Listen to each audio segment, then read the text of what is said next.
nobody seems to be in here, so.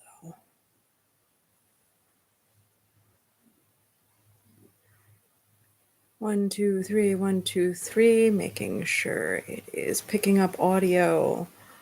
Is everybody hearing me? / I think there's one person in here. All right. Checking to see if audio is good. I'm sorry if you hear a kitten purring.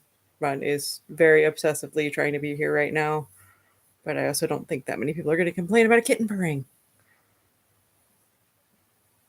All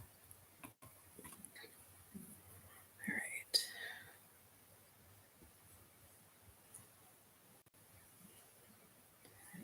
Okay, so yeah. Basically, the point of this stream I was going to do is just to explain kind of what happened, why I left, and hopefully the plan to get back. So I'll try and be brief with the reason why everything went down, because I'm not legally sure how much I can say, but I also have to change my chat settings. Okay. Okay, thank you, Overload, for telling me the audio is working. I do appreciate it. I had it apparently set to top chat and not live chat, so that is now fixed and I can see everybody. By that I mean you and me, because the other person is me. So. Okay, so it looks like a couple more people filtered in. Yeah, so the whole point of this stream is really just to explain kind of what happened with the channel and what the plan of attack is to come back, because there is a plan to come back. Oh, I'm sorry, you haven't gotten any kitten purrs. Yeah, Runt decided he has been napping in a door all day and decided literally right before I went live that he needed food but didn't want food and then needed to be directly in front of me. So I have no idea how much my mic is picking him up. He's pretty quiet though, luckily. Yeah, but yeah, so the channel went down a couple of years ago, as I'm sure you all noticed. I said I wanted to start putting videos back up by the end of the year. And I believe I do have a plan to do that. The issue is just I left a really bad situation in 2021. And since then, about every 6 months, I've been at some kind of risk for going unhoused. That seems like it's about ready to change. I'm looking at more permanent options, hopefully Monday. So I'm waiting on a call about that. Once that happens, I'll be able to set up a place to record, because right now I could theoretically set stuff up. I have the pieces parts, I have the mics and the soundproofing and all that. But since I've been in rentals, I'm concerned about damaging the walls. And I really am in a position where I need my security deposits back, because I've luckily been a renter that's always been able to get those back. So I don't necessarily, I think the audio would be garbage if I couldn't set up for it. And it's also kind of annoying to set everything up, get everything right, and then have to tear everything right back down because I have to move again.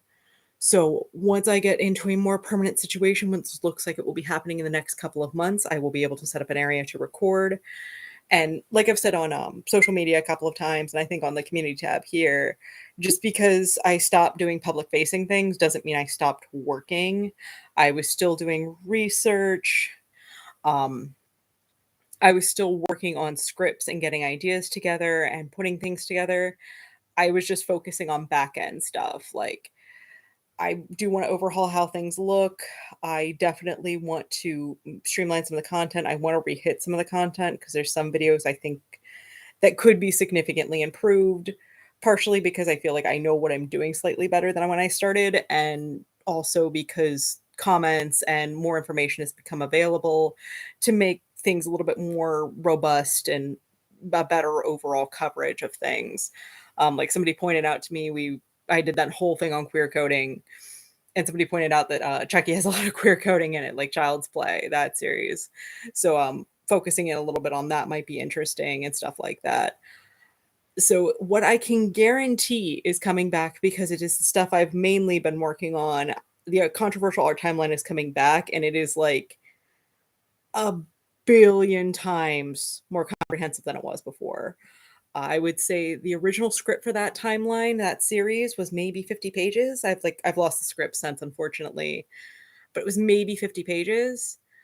I'm sitting at almost 900 pages right now, and I'm maybe only 70%, like, I'm not sorry, not 70%, like 70 pages into actually things being refined. I built this colossal timeline, and now I'm going through it piece by piece by piece, seeing what needs to be pulled. And I would say it's also been kind of a hydra. Every single time I cut a piece, I swear I get two or three more of, "Oh, I wanna cover this book, but the movie was a problem too," or, "Oh, I forgot that really problematic movie was based on a book," or, "That movie that all these people protested was based on a book." So I kinda have to keep going back and adding things, which is the point of it. Like, that was 100% what I intended to do, and I wanted to make that as comprehensive as I can. So that's probably not a script I'll have done before I start making content for it, because I think at this point I already have, like, 2 or 3 videos. I start out with, I wanna say the first entry is The Art of War, and I'm at 1925 now, about ready to hit 1928 just because there's some gaps, just in content, because preservation was garbage. We've talked about that one in the past, like, a lot. But yeah, 100%, the controversial art timeline is getting overhauled. That's coming back because I know a bunch of people found me through that and really enjoyed it, and I really enjoy talking about art history and something in my wheelhouse. The Urban Legend series is also coming back. I know a lot of people like that as well, and it kind of worked double fold because I could do it kind of as a narration video, so people just want to hear urban legends they can just know about before the analysis. But it seemed like a lot of people enjoyed the analysis, and it also gives me a place to point because urban legends and horror movies are so interconnected that it's just easier to go, okay, we're talking about the babysitter and the man upstairs trope. Here's the entire video I did about babysitter and the man upstairs. So it gives people a solid background and makes it easier to do the analysis because I feel like I just kept kind of getting sidetracked and it was relevant information, but there was just so much of it to cover and so many background things that I think this will streamline that a lot. Um, okay, so yeah, the two things that are definitely coming back, controversial art timeline and the urban legend series. And I'm definitely going to rehit some of the analysis videos. I feel like there's a little bit more information on certain things now and all of that. So if you all had any questions or anything like that, please feel free to ask them. I kind of just wanted to run down what was going on and why things kind of went silent. I had some tech issues, but I also had some private issues off to the side. I'm fine talking about that, but just, yeah, it wasn't one of those. I didn't want you all to think that I just kind of left and forgot about it and all that, because I see a lot of young YouTubers or people that were in it only a couple of years like I was that look at subscriber counts and get really mad and leave because of that. And I just wanted to be clear that was not my reasoning at all. Subscriber counts are nice, but they were not what I was here for at all. It was always dissemination of information. And I honestly miss talking to all of you. I miss the conversations we used to have on live streams. I miss the discussions we used to have in comment sections and all of that. Like, I think there were some people that had this false impression that there was a team running this channel, and it's literally just me. I'm one person. I do all the research, recording, writing, editing, all of that is me, which I think shows through. My videos aren't that great. Um, I always say we, and I always said we because I felt like you all added and contributed, and it always felt like more of a community effort, and that's why I would always add things up and come back around and all that. Am I still the go-to for extra narration?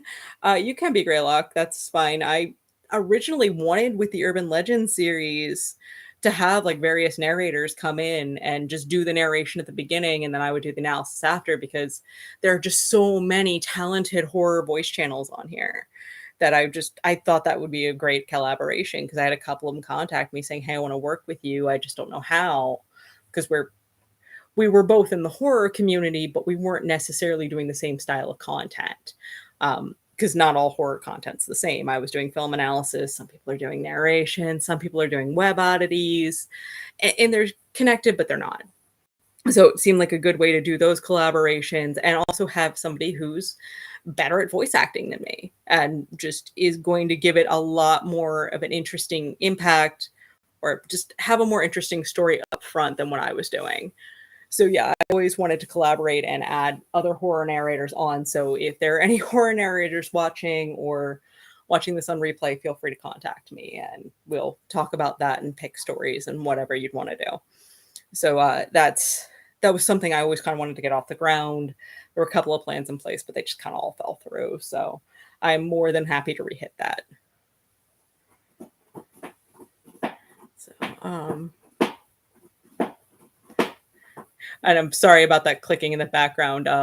Oreo has a scratcher. Oh, yeah, fun personal update that I don't think anybody knew about. I don't think um, I don't think I announced it. If you all remember, I used to foster cats.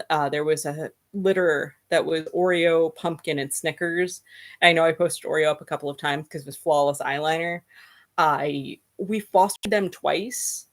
Once because they were sick, they got healthy, they went back to the rescue, and then COVID hit, and they came back to me because they already knew me, and the shelter had to shut down for a bit.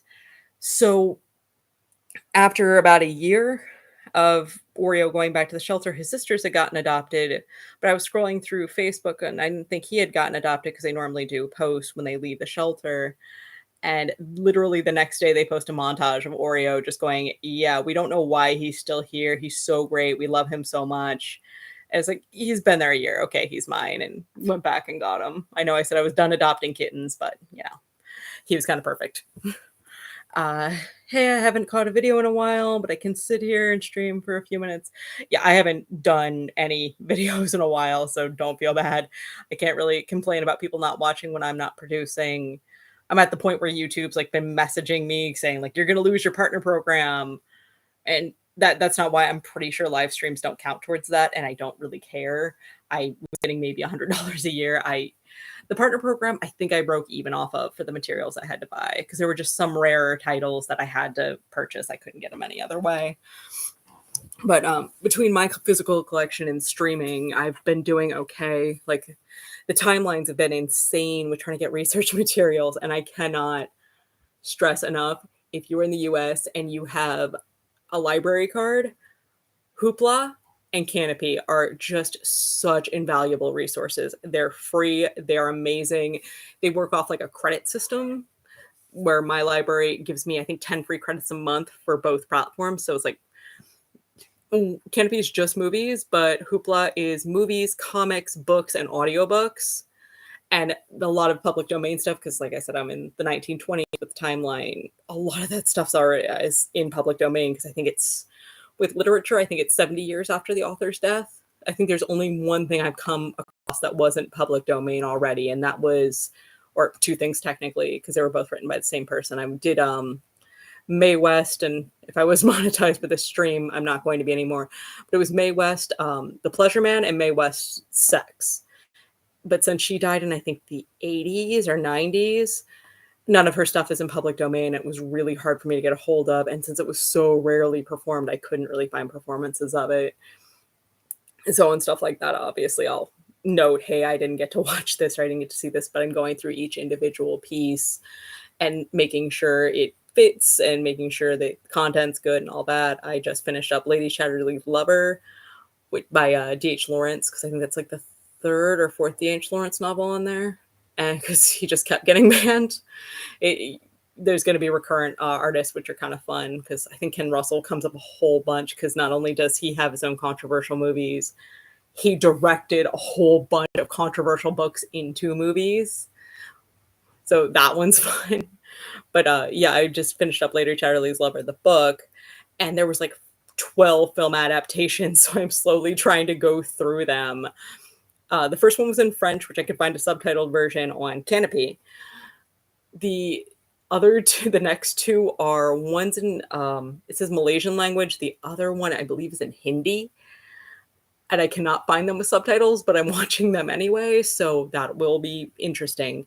It's one of those, I won't necessarily talk about each and every film unless it actually was controversial, because I think the French one was banned. But it's more to get a general overview of the content, and just everybody brings their own thing to it. Like with plays, if I can find more than one performance in like a film adaptation, I try to. I'll go through the script, and then I'll go through like, I like to do between 2 and 3 performances just because, again, everybody brings something tiny bit different to it, and everybody brings their own perspective to it, and everybody has their own pullouts for what's controversial, what's not.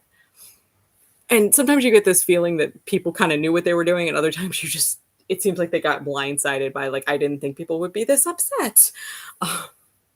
So that's the thing, it's gonna focus in heavily on, like, motivations and what the perception was at the time and look at how things have changed over the years. Because some of it's changed a lot, some of it hasn't changed much. We don't have kings banning plays because they don't want the general public to realize they were insane, but things like, um, SA and, infanticide come up really, like, way earlier than you'd think.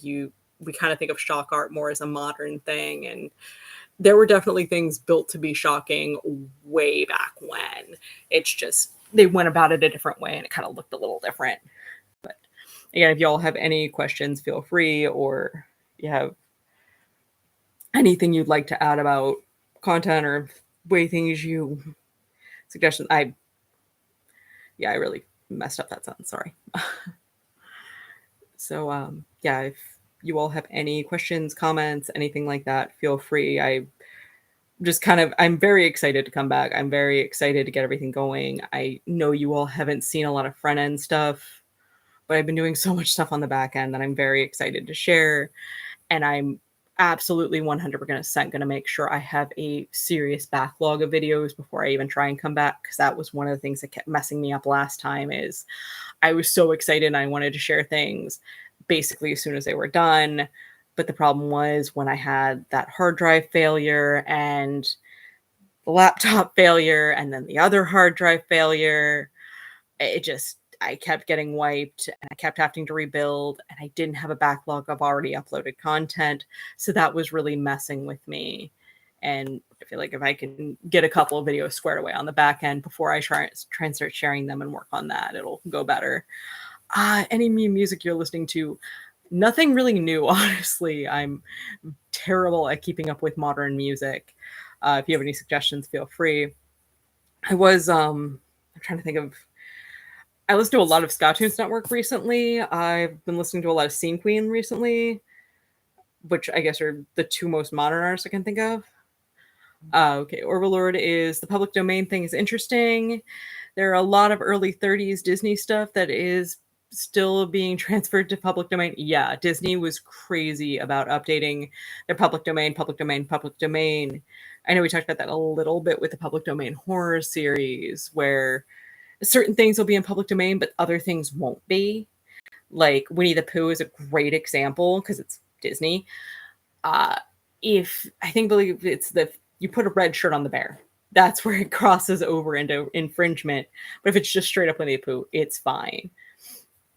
And the other one is Frankenstein. If Frankenstein's been in the public domain for like ever, you can do a Frankenstein story. That's why so many horror movies are Frankenstein based, because you don't have to pay anybody. And it's a basic relative story, and most people are familiar with it.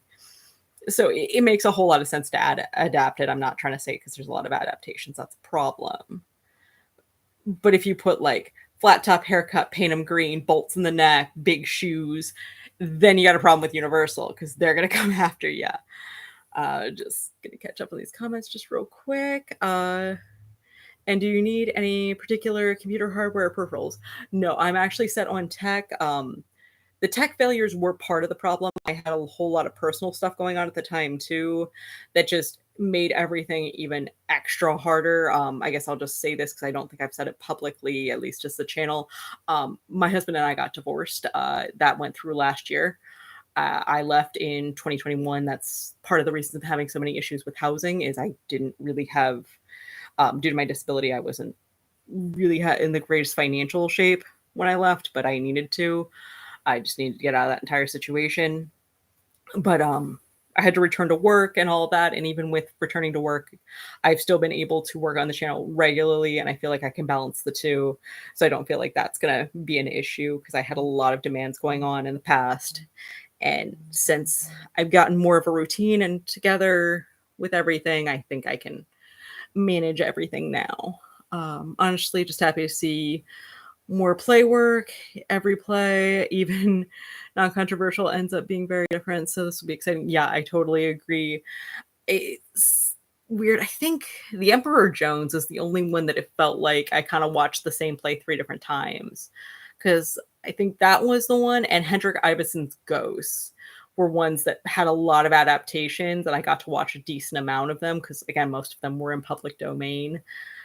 And yeah, those were the Emperor Jones felt like I was watching the same thing kind of over and over again. It seemed like most people had the same takeaways with that, which was fine since the movie. But the weird thing about the movie adaptation of that is it added so much. Normally, people complain about movies taking away from a play or a book. That one, I don't think the actual play part of it started until like 45 minutes in. And that's where we met Robeson. I can't remember his first name, but I want to say Bill Robeson, but I could be wrong on that. Very classic, iconic actor, and that was one of his early roles. So he got that little added bonus. Uh, but I wish you the best, and I'll watch after the class is starting. Best of luck in class, and I'm happy to see you all back. I do appreciate that you are bearing with me, and some of you are willing to watch again. As for music, I'm heavily into J Rock, Bandmade. Okay, I'm gonna butcher about half of these names, so I'm not even gonna try. Okay, yeah, good rock, but in Japanese. Oh yeah, that's J rock is a really interesting subgenre. I don't know.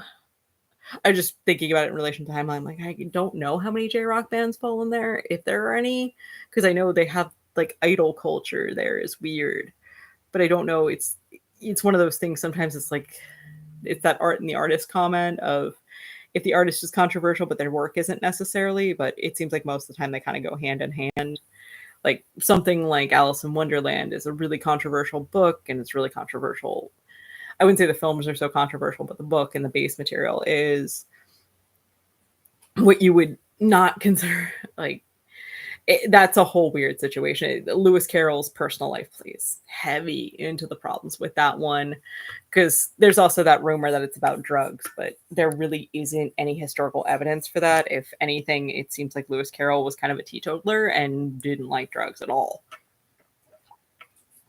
because he taught at Oxford at a time where you had to take, he had to convert, and he somehow, some way got around the vow of celibacy, which is what you had to do at Oxford at the time is to teach there is you had to take a vow of celibacy and you had to be Catholic and all of that, which is why a lot of people excuse how much he hung out with young girls, but there's a lot of evidence supporting Alice being a kind of love letter to a very, very young girl.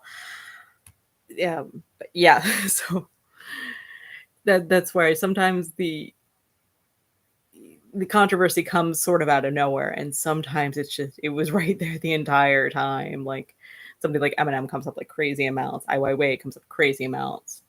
Most of the idol groups are soft pop and very vanilla, and Lewis Carroll was somewhat skeevy, as you just mentioned. Yeah, there's a documentary about it. There's a couple of documentaries about it, but there's a whole lot of evidence there that the way I'm also constructing the timeline is I'm kind of doing a listicle thing like I was originally doing. Some pieces are going to get a list mentioned, but they're also getting their own pullout for like just a standalone video of it. Just there is so much around it. I'd have to talk about it just on its own. And I think Alice in Wonderland is the one I noted saying like this is as long as I'll get within the timeline because I didn't think it was quite enough content to pull out on its own, but it is a lot of content. So it's one of those things, it's a balancing act. Like originally I had done it where I pulled documentaries out completely. That was going to be their own independent thing because I felt a little weird putting a representation of something real like a documentary up against something fictitious.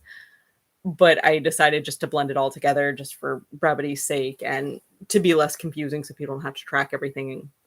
So it's just there's going to be a list style content, but then there's going to be pullouts for very specific pieces. And we've kind of done stuff like that before, where like with the Urban Legends series, the chain letter episode was part of that, but it was a little off.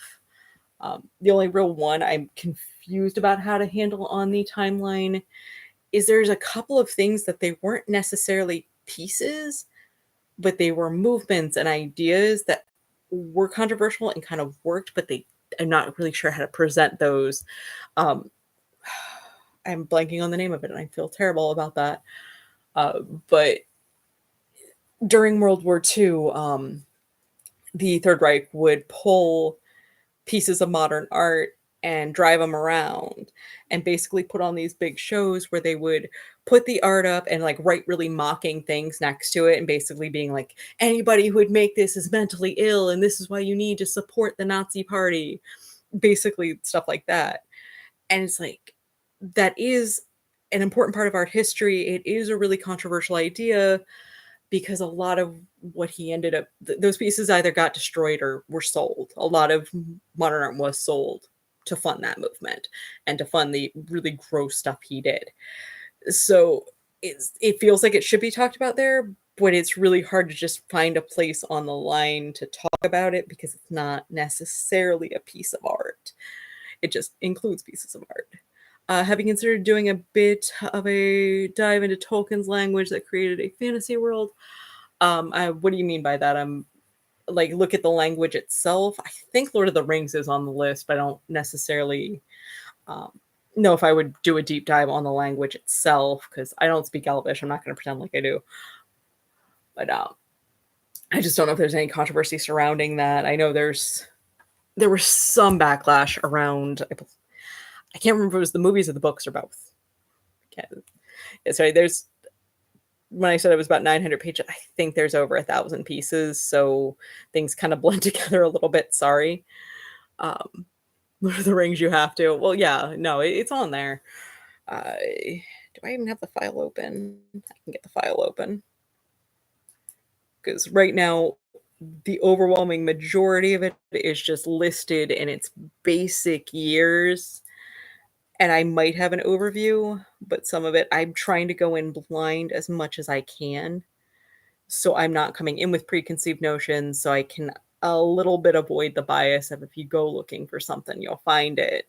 Uh, Sometimes I have to break that a little bit, but I'm trying to go in blind as much as I can and just going with, oh, this was controversial and I don't know why. He created Elvish language, then wrote the story to try to get it in use.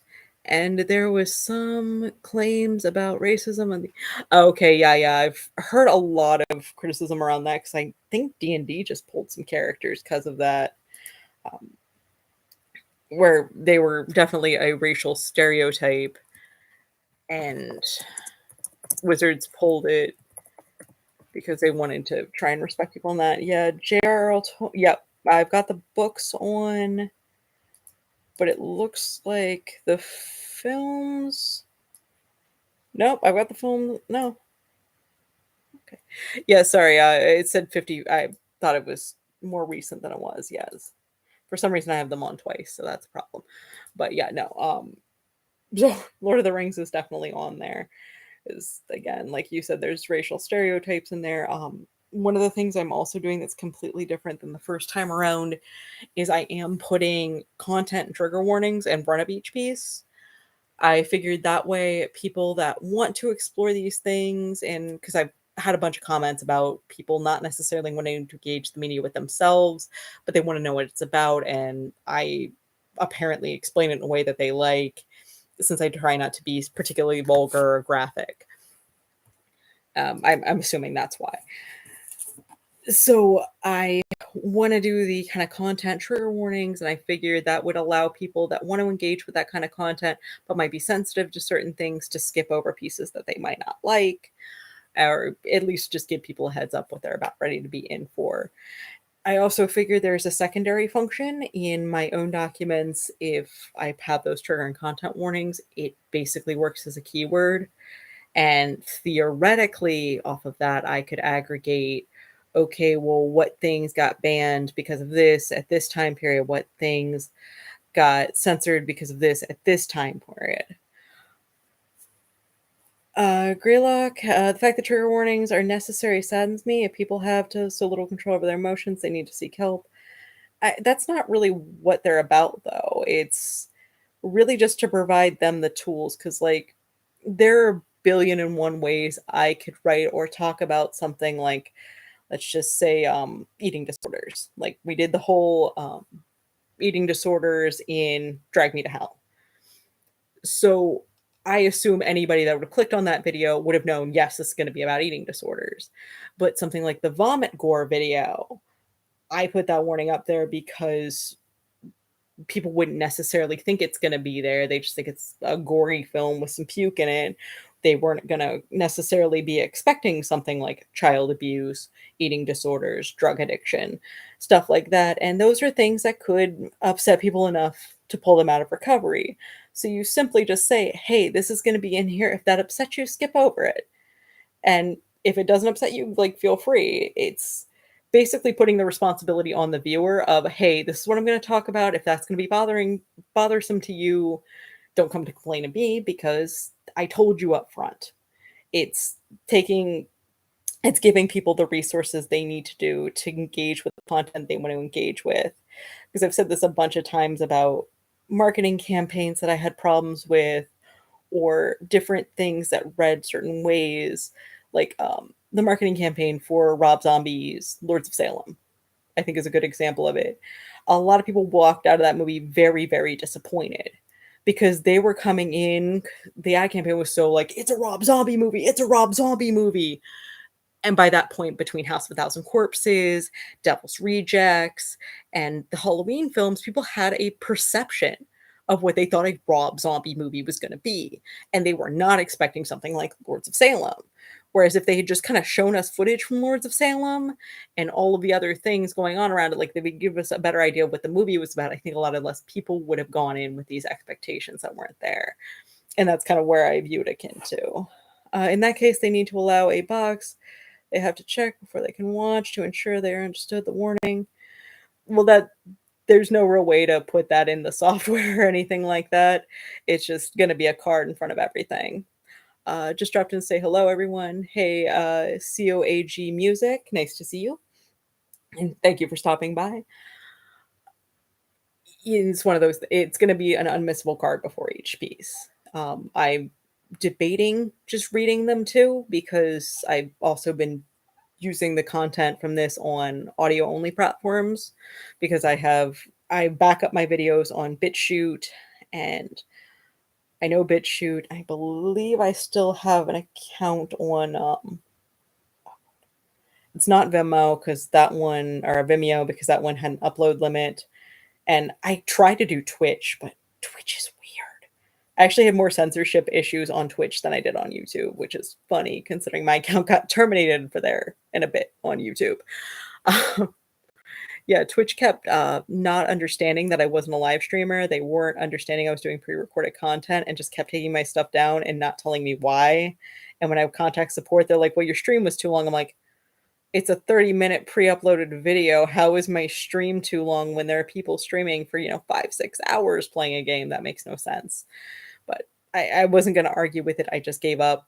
I try and upload each time, but if they reject it, I'm not fighting them that hard. But I have also uploaded on, most podcast platforms as well. I think SoundCloud's the only one that's limited because I do have an upload limit and I can't afford to pay for storage. So that one is only selected choice episodes, but I try and keep the most recent ones and the most heavily viewed ones up on that platform. But I have been offering audio only versions of everything, but I think the PSA series, because I couldn't figure out how to rework that. And I would really like to redo the PSA series, but I'm not 100% sure how I would go about that one because the whole big point with that was to get people from each region and I had mixed reactions to the stuff with Frightfully Forgotten. I think there was some misunderstanding about some of the ways that were being reacted because I had them going completely blind. I the way I wanted to do that is I wanted to talk to somebody from the region who possibly interacted with this as a child. I wanted to see if they remembered it, how effective it was as them on them as when they were younger, when it first came out. And the only way I could think to do with that was basically have them blind react, and that resulted in some laughter, and I think people thought they were trying to mock people, like, it specifically came up with the, Parkinson's PSA, is there was just a shocking moment in there where they laughed, and I think people took it as they were trying to laugh at people with Parkinson's, which was absolutely not the case. It was a shocking moment where something came out of nowhere, and laughter is a really common response to fear. So I that's how I took their reaction. So it was one of those with the reactions it got, I was kind of worried about continuing that series. And I don't know if that's something people really want because I thought it was interesting to explore horror elements in things that aren't necessarily horror. Things that are meant to be unnerving, things that are meant to stick with you, but not necessarily a straight up horror movie. Yeah, it's great. Like I said, nervous laughter. Yeah, that's what it is. I laugh a lot when I don't know what's like when I'm upset or kind of like something took me by off guard, I will laugh just because that's my natural response to things. And I believe the PSA they did, I laughed at that the first time too, because it was just a what the hell moment. But there are other ones in there that get really nasty, just from other regions, because they were from Canada, so they did the Canadian one. But your body's getting ready for fight or flight, yeah. And there's also the freeze and fawn reaction and all that. And stress responses are very weird, and we kind of talked about that in the stupid decision episode where people are making bad choices because they're stressed out, and people are not known to make great choices in stressful situations. It's just how it is. If people reacted perfectly every time, our world would be very, very, very different. It's also very easy to kind of sit back and go, oh, I would have done this, I would have done that when you're not in that situation because you have a clear head, you're not panicking, you're not anything.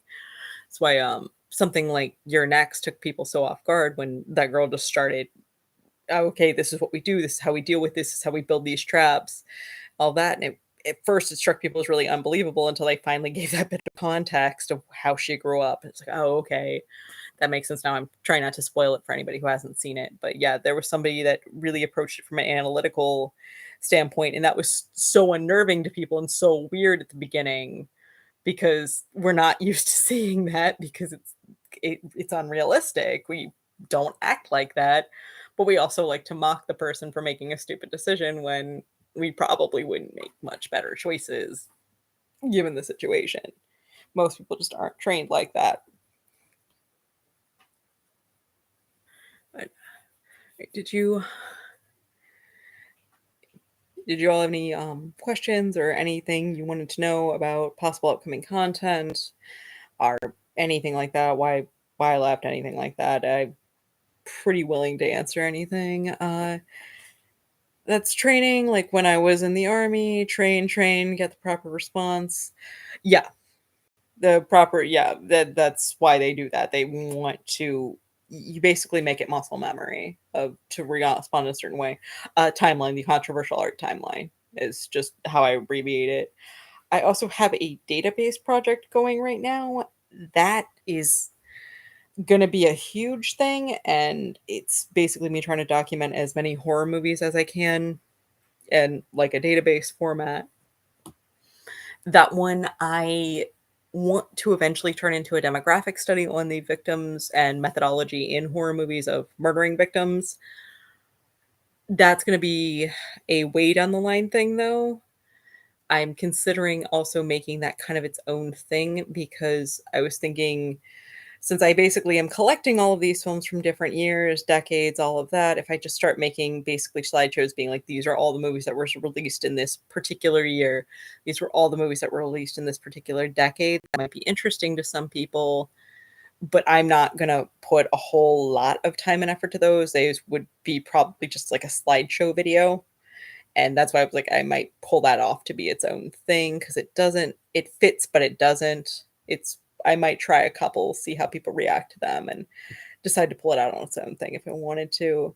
Plus, I figured it would be a way to take the lists I make for research, since I often will compile a list of basically every kind of movie in that subgenre, but I only talk about like a handful of them because I just think they're a good example because horror is kind of formulaic and we're kind of just looking at a couple simple examples.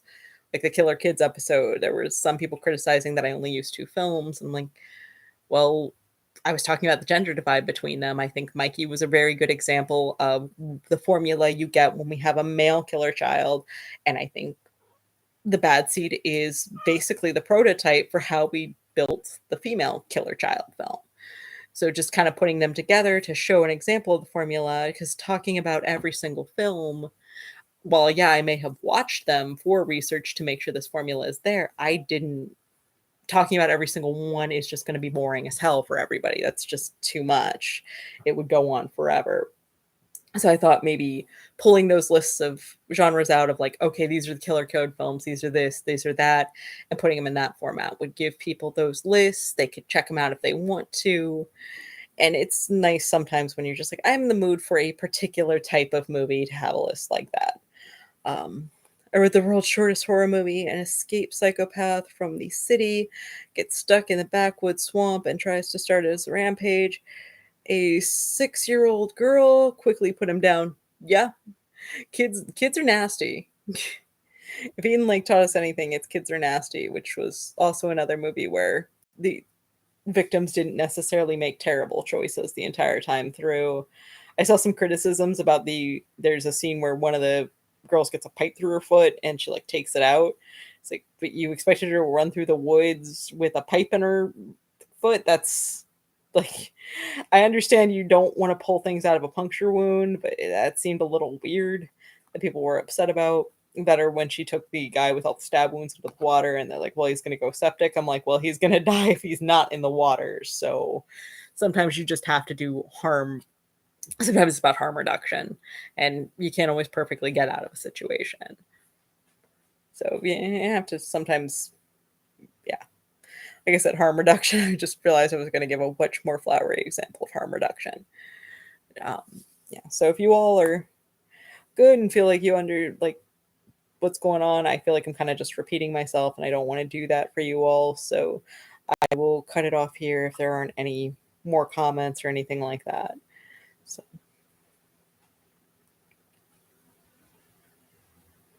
which will do the least harm for the most benefit. Yeah, that's ideally what you want. Sometimes it's not a huge difference between, like I said, the guy was stabbed a couple of times, putting him in filthy water for a little bit. That infection was going to take a minute to set in.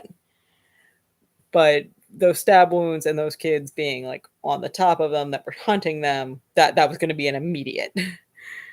Okay, looking forward to new content. I'm cool. I wait the next upload. Thank you all.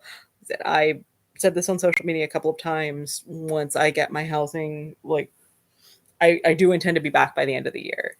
So basically, as soon as I get my housing situated, I have scripts ready to go. I can start recording. And once I start recording, I can edit everything up and start. Once I get a couple of videos back under my belt, I'll start releasing things very slowly. I'm thinking once a month to begin with, and then maybe once every 2 weeks, because back when I was doing twice a week, it was too much. I realize now it was way too much. What other country that I'm not going to say. I'm sorry. I've had privacy issues in the past, and with the situation I'm coming out of, most people that know me personally don't even know what state I'm in. So that's just a safety thing. But I am originally from Maryland. I'm fine saying that because I'm never going to step foot in that goddamn state again.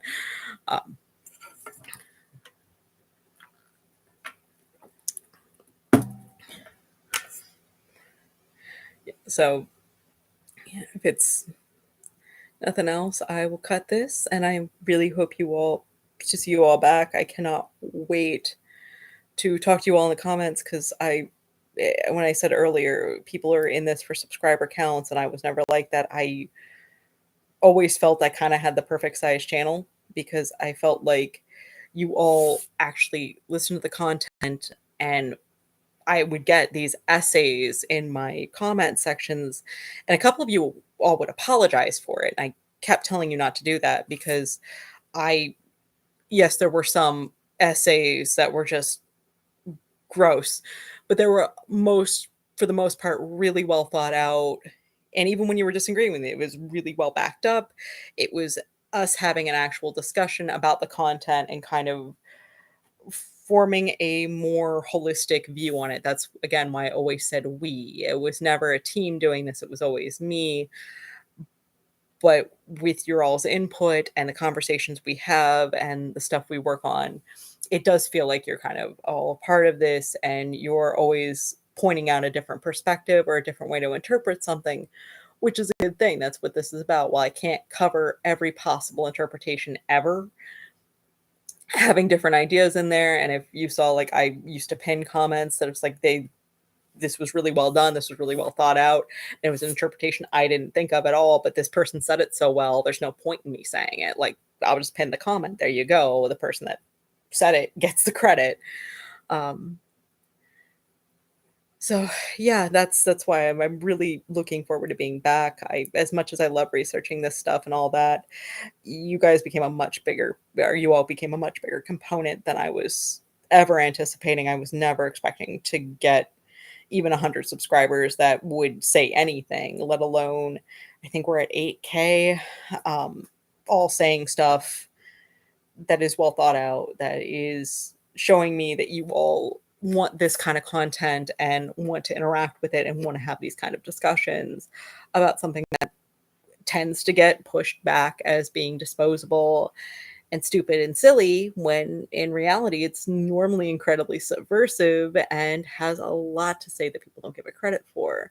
And it's nice to see people kind of interacting and talking about that and seeing this for what it was and what intentions are behind things that aren't always necessarily on the surface. Nuance is a thing, and sometimes we definitely forget that. It's not always exactly what you see. Things can be a little different. I was just like wanting to Rolodex examples of that, and I'm just like, no, no, there's no point. They know what you're talking about. But thank you all, and I really appreciate everyone that showed up, or everyone that's going to watch this on the replay, or everybody that was able to come back by. I'll just reiterate it again. Uh, Controversial Art Timelines coming back, totally redone. Urban Legend series coming back, totally redone. Once the housing situation is handled, which should be in the very near future, I'm hoping with the next month or two, I will start recording again. And I'm very, very hopeful to have videos up by the end of the year. Outside of my hard drive, I've actually been religiously backing up my hard drive for multiple years now, like every single once a week. So even a hard drive failure shouldn't take me out again. Laptop failure might, though. So just because I can't necessarily afford to buy a new laptop all the time. But yeah, barring something catastrophic, I should be back by the end of the year. And I really, really appreciate you all being there and bearing with this and all of that. I know I've been off and on, and believe me, it was not by choice whatsoever. Now that I'm out of the situation I was in, I definitely should be a lot more consistent. Thank you.